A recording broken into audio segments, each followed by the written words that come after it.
窓から差し込む朝の光はいつもと変わりませんでした。父はいつものように古いラジオをつけ、お茶を入れています。おはよう、お父さん。私の声に少し遅れて振り返る父の笑顔。その時でした。ジャムの瓶を開けようとする父の指先が小さく震えていたのです。何度も何度も力を込めますが、蓋はびくともしません。今日は手が滑るな。照れくさそうに笑う父を見て、私は胸の奥に小さなトゲが刺さったような気がしました。それからというもの、父の食卓をじっと観察するようになりました。以前は大好きだった焼き魚や煮物。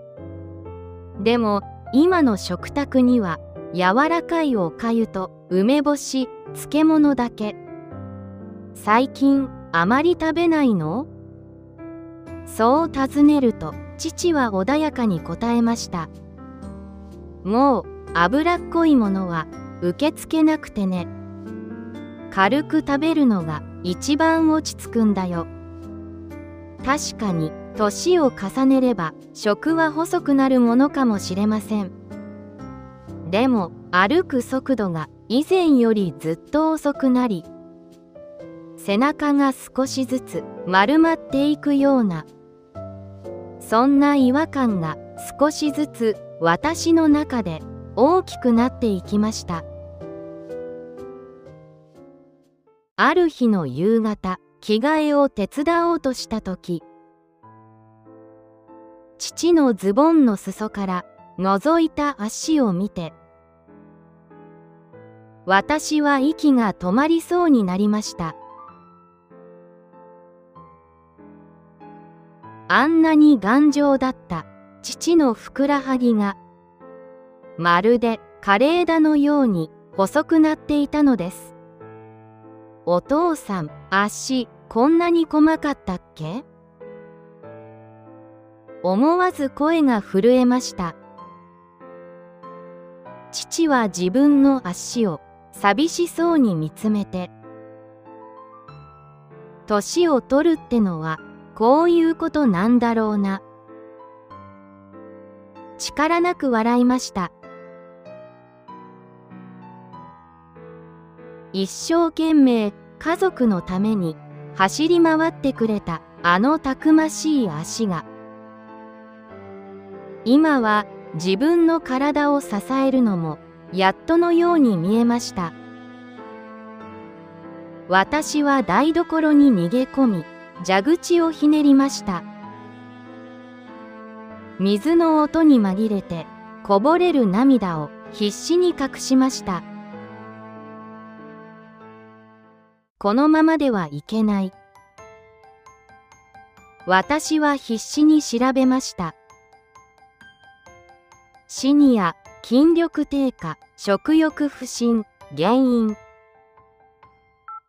画面に並ぶフレールサルコペニアという言葉。単なる老化ではなく、栄養が足りないことで筋肉が削られていく。父が食べていたのはお腹を満たすだけのもので、体を作るものではなかったのです。お父さんの体をもう一度作り直そう。私は固く心に誓いました。それは大きな手術ではなく、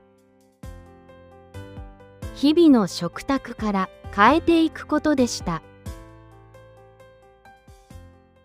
次の週末、私は大きな買い物袋を抱えて父の家に向かいました。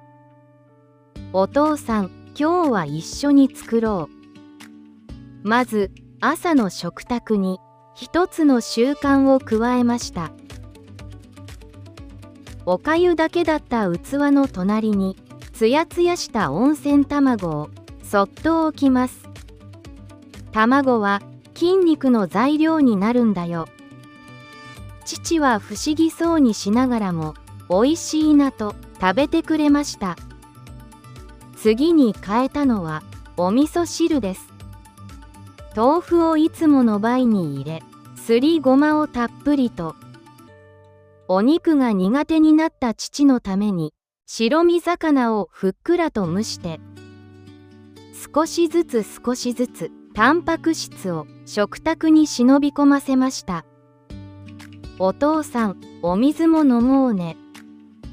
喉の渇きを感じにくい父に、お気に入りの湯飲みで、こまめに水分を勧めました。食後には椅子に座ったまま、足をゆっくりと上げる運動を2人で並んで行いました。1、2。最初はすぐに息が切れていた父でしたが、筋肉は何歳からでも答えてくれるらしいよ。私の言葉に父は少しだけ胸を張ったように見えました。日光浴も大切だと聞き、庭の椅子に座って15分だけ2人で日向ぼっこをしました。お天道様は気持ちがいいね。父の頬が少しずつ赤みを帯びてきました。3ヶ月が過ぎた頃、父から電話がありました。さとみ、ちょっと来てくれないか。慌てて駆けつけると、父は玄関で靴を履いて待っていました。近くの公園まで歩いてみようと思ってね。父の足取りは以前のようなふらつきが消えていました。公園のベンチに座り、父が口を開きました。お前があの時、卵や魚を持ってきてくれただろう。本当はな、もう自分は終わりだと思っていたんだ。でも体が軽くなると心も少し軽くなるもんだな。父の目は少し潤んでいました。ありがとうな、さとみ。その一言で今までの不安がすべて解けていくようでした。私たちは沈みゆく夕日をいつまでも眺めていました。今日も父の食卓には湯気の立つお味噌汁と一つの卵が並んでいます。劇的な奇跡ではないかもしれません。でも自分で歩き、自分で食べる。その当たり前の幸せがどれほど尊いものか。父の背中が教えてくれました。大切な人の食卓の変化に気づいてあげてください。それは小さな愛の始まりかもしれませんから。明日の朝、あなたの大切な人は何を食べていますか？